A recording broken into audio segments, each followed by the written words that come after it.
Meaning of diesel. Diesel.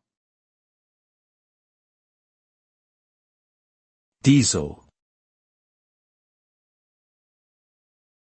Diesel. Diesel. Diesel is a type of fuel that is commonly used in diesel engines. It is a heavier, oil-based fuel that is less flammable than gasoline. Diesel fuel is often used in heavy-duty vehicles such as trucks and buses, as well as some cars.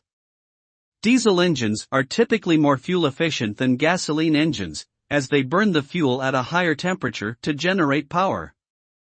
Diesel engines are also known for their torque and durability, making them a popular choice for large vehicles and machinery.